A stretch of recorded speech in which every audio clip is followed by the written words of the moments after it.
savez, je ne sais pas si vous avez cette perception-là, que au fur et à mesure de notre vie, on finit par se créer un masque social. Ce masque social, c'est un petit peu la représentation qu'on donne aux autres de nous-mêmes. Et il y a au fond une très grande différence entre ce qu'on appelle le masque, ce qu'on va plutôt appeler la personnalité, ce qui est même l'origine du mot, et puis ce qu'on va appeler l'identité. Mais très souvent, il y a une forme de confusion entre les deux. Donc très souvent, intuitivement, très inconsciemment, on va percevoir ce que les autres aiment, ce que les autres attendent, notamment ce qu'ils aiment de nous ou ce qu'ils attendent de nous, et on va commencer à se conformer à ces attentes pour pouvoir entrer dans un moule social. Et c'est là qu'il commence à y avoir un masque qui apparaît. C'est-à-dire que tout d'un coup, on n'est plus seulement nous-mêmes spontanés et libres, on est aussi ce qu'on croit que les autres attendent de nous. Je dis bien ce qu'on croit parce que c'est évidemment une projection qui n'est pas toujours juste, sinon ça serait trop facile, mais c'est comme ça que va se mettre en place un masque social. Ce masque, il va évidemment au début être très superficiel et puis il va se renforcer avec les années, quand on passe les différentes étapes de l'enfance puis de l'adolescence. Ce masque, il va prendre un peu plus d'épaisseur. Et je trouve que cette métaphore, elle est assez jolie quand on se rend compte que un comédien, normalement, quand la scène est finie, quand la représentation est terminée, quand le rideau tombe, eh bien, il enlève son masque, il n'est plus l'acteur, il redevient lui-même, il redevient son identité. Il n'est plus l'acteur en train d'interpréter un rôle, plutôt. Mais la différence, c'est que nous, parfois, on a tellement bien mis ce masque social que finalement, on se rend plus compte quelquefois qu'on a la possibilité de sortir de scène et d'arrêter d'être en représentation. I've been sitting here trying to find myself. I get behind myself. I need to rewind myself. Looking for the payback. Listen for the playback. They say that every man bleeds just like me. Donc si on continue un petit peu cette métaphore, le mot personnalité, persona, ça vient du latin, c'est l'idée du masque. Et c'est notamment Jung qui a beaucoup repris cette idée-là, qu'en fait on se crée un masque comme un comédien se crée un masque. Dans l'Antiquité, les comédiens portaient un masque. C'est même une tradition qui est restée assez longtemps, qu'on voit encore aujourd'hui dans la tradition italienne du théâtre, la commedia dell'arte, où quand l'acteur vient en scène, il met un masque. Ces masques sont un peu archétypaux, on les connaît en tout cas tous, je pense, on les a déjà au moins tous vus, et ce sont des masques qui représentent vraiment des archétypes de personnages. Et puis, ce masque, il va transformer quelque chose chez l'être humain. Il y a une étude qui a été faite et qui est passionnante, qui montre que quand on donne un masque de théâtre à quelqu'un, mais qu'il ne sait pas en fait ce qu'exprime le visage de son masque, donc par exemple, l'acteur met un masque, mais il ne sait pas s'il a un masque souriant ou triste, s'il a un masque espiègle, etc. Il ne connaît pas l'émotion du masque, mais assez rapidement, il va finir par le jouer s'il y a des regards extérieurs. C'est-à-dire qu'en fait, dans le regard des autres, il perçoit, il comprend intuitivement ce qu'exprime le masque. Ça montre à quel point finalement le regard des autres agit sur nous. Le problème de ce masque social, c'est que très souvent, il y a tellement de mise en conformité par rapport aux personnes qui font partie de notre entourage, qu'on finit par juste ressembler à ce qu'il faudrait être, ou aux attentes des autres. Notamment, beaucoup de gens finissent par jouer juste le rôle qui est attendu d'eux, rôle qu'ils aiment parfois, mais rôle aussi qui est quelquefois pas du tout en accord avec eux-mêmes. Il y a une notion de surface projective, je projette des choses sur l'autre et il projette des choses sur moi. Bon, évidemment, la notion est un peu plus complexe que ça, parce que c'est pas si simple que ça de penser trouver ce qu'on est véritablement. Il faudrait même peut-être que cette notion d'identité profonde, elle existe réellement, peut-être qu'elle n'est qu'une métaphore. En tout cas, je pense qu'il peut y avoir chez beaucoup de personnes la sensation que entre ce que je donne à voir et ce que je suis, il y a un écart, et que parfois on se retrouve un peu prisonnier de ce qu'on donne à voir et un peu moins proche de ce qu'on est. Feel like number one, and yet I'm last in line. I watch my youngest son, and it helps to pass the time. I take too many pills, that helps to ease the pain. I made a couple dollar bills, but still I feel the same. Everybody knows my name. They say it way out loud. A lot of folks fuck with me. It's hard to hang out in crowds. Je vous invite en tout cas à vous installer bien confortablement, à fermer les yeux Dites-vous que c'est juste comme suivre une histoire. C'est juste comme on rentre dans un film, quand on peut quelquefois plonger dans un livre. Quelquefois, on est simplement en train d'écouter de la musique et on a l'impression que ça nous fait voyager un petit peu. Vous savez, dès qu'on ferme les yeux, en fait, on est comme un petit peu plus attentif à tout ce qu'on ressent. Le fait d'enlever un sens, le sens visuel, qui est peut-être le sens qui occupe le plus d'importance dans notre vie moderne, ça nous permet d'être comme un peu plus attentif à l'écoute, à toutes les sensations de la peau, à toutes ces petites sensations qui, quelquefois, passent inaperçues comme si elles étaient à l'arrière-plan. Vos yeux sont fermés, vous écoutez la voix et c'est comme un récit qui commence. Imaginons qu'il soit possible de faire une pause, ou plutôt même de mettre le monde sur pause pendant quelques instants. Comme si vous pouviez vous octroyer quelques minutes, en dehors du temps, en dehors du monde, pour explorer quelque chose de plus personnel, de plus intérieur. Vous allez particulièrement vous connecter sur votre visage. Vos yeux sont fermés, vous allez imaginer que vous ressentez tous les muscles du visage, comme si vous pouviez porter votre attention sur toutes les perceptions de votre front, de vos mâchoires, les tempes, le nez, comme si vous cherchiez à modeler votre visage mentalement. Comme si avec une main imaginaire, vous pouviez sentir, toucher les contours de votre visage. Vous savez, comme un aveugle pourrait vouloir toucher le visage de quelqu'un pour se le figurer, pour se le représenter, à sa manière à lui. Les yeux fermés avec votre main imaginaire, vous touchez vos joues, vos pommettes. Vous ressentez la texture de votre peau. Un peu comme si vous étiez en train de vous sculpter vous-même, comme un massage avec une main imaginaire. Ce visage que vous connaissez si bien, que vous avez vu tous les jours de votre vie dans un miroir, ce visage que vous donnez à voir au monde, la personne qui sort de chez vous le matin, la personne qui va croiser des collègues, des amis, des inconnus dans la rue.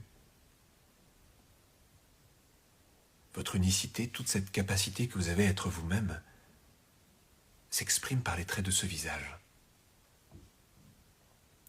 par certaines mimiques, par un sourire, une posture,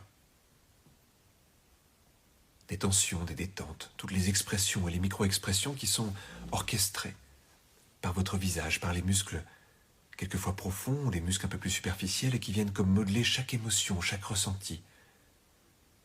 Ce visage si vivant, qui est en partie vous-même et en partie ce que les autres voient de vous, comme si c'était deux notions qui venaient cohabiter, presque fusionner parfois, alors qu'elles sont fondamentalement différentes.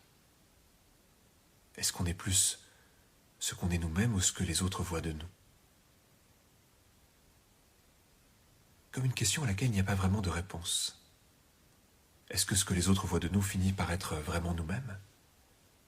Ou est-ce que derrière, si on commence à se réapproprier nos mécanismes, nos pensées, notre être profond, est-ce qu'on peut comme sortir de ses habitudes, sortir de ses conditionnements sociaux? Et tout doucement, tout en étant toujours connecté à votre visage, comme s'il était déjà un masque social, une représentation de vous-même, vous allez imaginer que vous remontez un peu dans le temps. Ce masque, ce sont des couches et des couches d'apprentissage qui l'ont forgé, comme s'il était formé de milliers de petites pellicules, comme un millefeuille d'apparences qui se sont ajoutées les unes aux autres. À chaque fois qu'une personne a projeté quelque chose sur vous, elle a contribué à construire ce masque, cette représentation. À chaque fois que vous avez cherché à plaire, à satisfaire quelqu'un, à vous conformer à une attente ou à un désir, vous avez contribué à forger une partie de ce masque. Alors tout doucement, c'est comme s'il était possible de remonter dans le temps. De remonter de plus en plus en arrière, de remonter très loin dans votre vie, comme si on passait au-delà des âges de l'adolescence et qu'on allait plutôt vers l'enfance. Peut-être même la petite enfance, il est possible parfois de remonter très très loin dans le temps de cette façon. De remonter presque jusqu'à l'origine de quelque chose. Ce ne sont pas toujours des vrais souvenirs qui nous reviennent, mais plutôt des impressions, des sensations. Tout un ensemble de petites perceptions infinitésimales qui remontent à la surface quand on essaie de remonter dans le temps de cette façon. Un peu comme si c'était un mélange de rêve et de réel. Vous continuez à remonter dans le temps. Vous continuez à replonger dans cette histoire, dans votre histoire.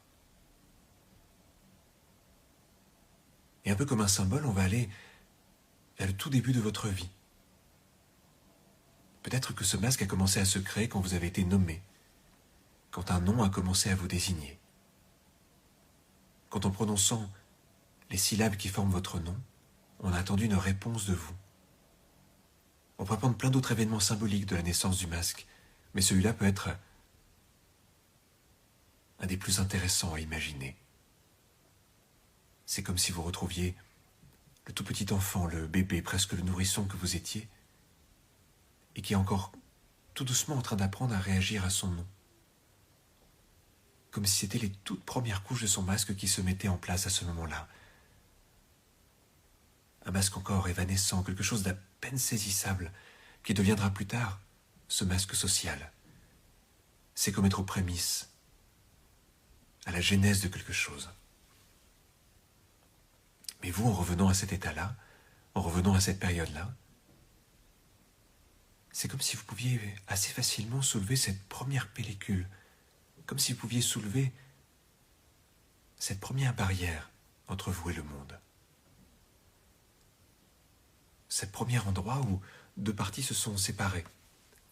Celle qui est elle-même, et puis celle qui a cherché à être en représentation. Celle qui est connectée à ses désirs profonds, à ses envies, à son unicité, à ses particularités. Et puis celle qui a eu besoin de se connecter au monde, aux autres, de plaire, de satisfaire les envies des autres. C'est comme être entre les deux. Et en soulevant légèrement ce masque, en allant regarder la personne qui est derrière, comme s'il était possible de vous retrouver, de vous reconnecter à vous-même. Demandez-vous, comment ça serait d'être vous? Ne serait-ce que quelques instants parfois, sans ce masque. C'est comme si vous pouviez accéder à une partie plus spontanée de vous-même, comme si vous pouviez aller vers quelque chose de très libre, de très puissant à l'intérieur. Ce que vous êtes profondément. Dans une expérience comme celle-ci, c'est peut-être simplement déjà effleurer la surface de l'identité. Peut-être simplement déjà se souvenir de ce que ça peut être et de ce que c'est, de ce que ça signifie, de ce que ça ouvre, d'être connecté à son identité. Arrivez là, comme une reconnexion, comme la sensation de vous remettre en lien avec vous-même, comme la sensation de voir ce que quasiment personne ne voit de vous, ce que vous-même aviez peut-être caché ou mis de côté. Il peut y avoir des émotions étonnantes lors de cette reconnexion. Qu'est-ce que ça changerait de montrer ce visage différent? Qu'est-ce que ça transformerait d'être encore plus connecté à vous-même? Alors tout doucement, ça va être comme un choix. Le choix de remonter avec ou sans masque. Le choix de revenir de cette expérience avec vous-même ou simplement avec le visage que vous donnez à voir habituellement. Quel que soit ce choix, l'important c'est qu'il corresponde à ce que vous ressentez à cet instant, à ce qui est possible, à ce qui est envisageable. Il peut paraître assez étonnant ce mot, envisageable, comme la capacité de mettre un visage sur quelque chose. Et juste avec ça, juste avec cette idée, juste avec cette possibilité, remontez tout doucement vers vous-même, remontez vers le présent, remontez vers vous, tout en étant connecté à ce qui est derrière le masque, à ce qui est habituellement caché, voilé. comme un acteur qui arrive à la fin d'une scène, qui arrive à la fin d'une pièce. Le rideau tombe. Il sera tout à fait possible d'enlever le masque et de se rappeler que tout ça n'était qu'un rôle. Un rôle si bien joué, si bien interprété que quelqu'un aurait pu y croire, que tout le monde aurait même pu y croire, que même l'acteur, pendant un instant, comme s'il était sur le point de basculer de l'autre côté, aurait pu se faire croire à lui-même qu'il était le personnage qu'il incarnait.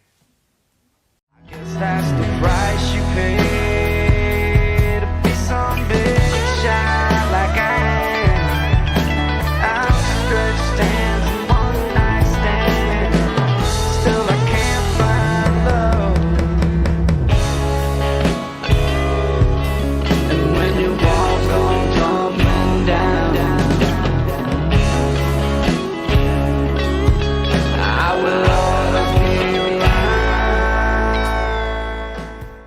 Il y a une métaphore qui me tient à cœur, de se dire, tiens, si je laisse mon masque et que je suis moi-même, je pourrais aussi très bien me dire, mais n'importe quel masque peut être inventé, un peu comme on peut s'habiller le matin, choisir de mettre une chemise, un pantalon, un t-shirt, etc. On pourrait avoir une sorte de penderie imaginaire où seraient posés tous nos masques, parce qu'évidemment, ça serait peut-être un peu illusoire de croire qu'on peut sortir sans masque. Peut-être que ça fait partie des conventions sociales et que ça a aussi de l'intérêt, mais en tout cas, pouvoir choisir celui qu'on met le matin, pouvoir choisir celui qui nous parle et celui qui nous plaît, ça pourrait être aussi une belle idée.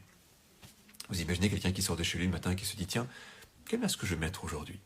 Mais qui est suffisamment libre, en tout cas, pour se poser cette question et le choisir réellement. Évidemment, on n'est pas les mêmes selon les vêtements qu'on pose. Vous imaginez, là, par exemple, si j'étais en pyjama, je ne vous ferais pas le même live que si j'étais en costume, cravate, petite pochette, etc.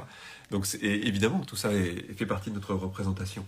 Le masque, il faut le prendre au sens symbolique, c'est l'essence de ça, mais cette essence, elle va créer un petit peu tout le reste. Et les comédiens sont assez géniaux avec ça, en tout cas ceux qui ont vraiment travaillé sur ces notions-là, parce qu'on a la sensation qu'ils sont très très libres, justement, ils peuvent prendre un masque, en mettre un autre, et à chaque fois avec de la sincérité. Et c'est là qu'on s'aperçoit que l'identité, elle est capable de se mouvoir dans plein de formes de manière très sincère. Simplement, ces formes ne sont que des possibilités et non pas des vérités. Alors, j'ai une croyance, qui est peut-être une croyance, mais je ne crois pas que ça soit possible de ne pas avoir de masque, à moins d'être un ermite, quelque part. Parce que dans une interaction, on est forcément une surface projective pour l'autre, et c'est pas forcément nous qui nous mettons un masque, c'est aussi les autres qui nous le mettent, mais il y a un jeu d'acceptation quand même dans tout ça. Donc je ne crois pas trop à l'idée de ne pas en avoir. Je pense par contre qu'on peut faire en sorte de ne jamais y croire. Ça me semble déjà être une superbe étape.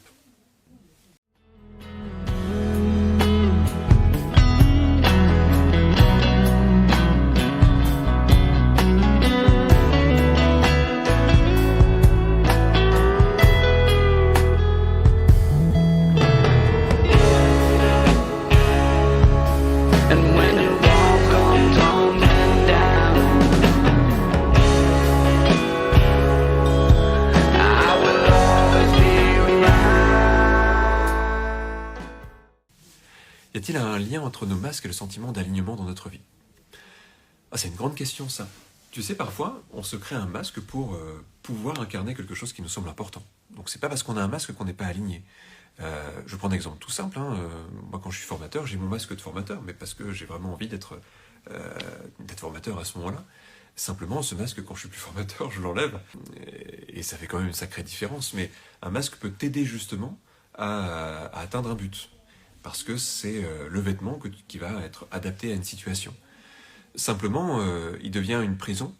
Et c'est là qu'on peut perdre l'alignement, parce qu'on n'a pas le même but dans tous les moments de notre vie, à moins d'être vraiment... je sais pas, d'avoir une seule intention de vie, mais je pense qu'on a des intentions multiples. Une personne peut être à la fois un masque dans son métier, un masque dans sa vie peut-être sociale, amicale, etc.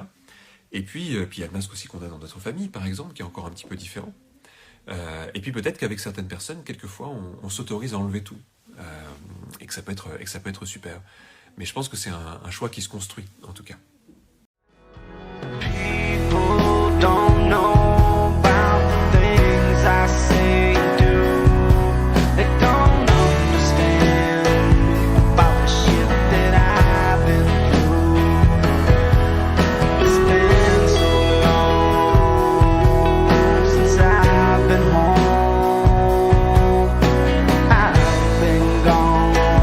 I've been gone for way too long.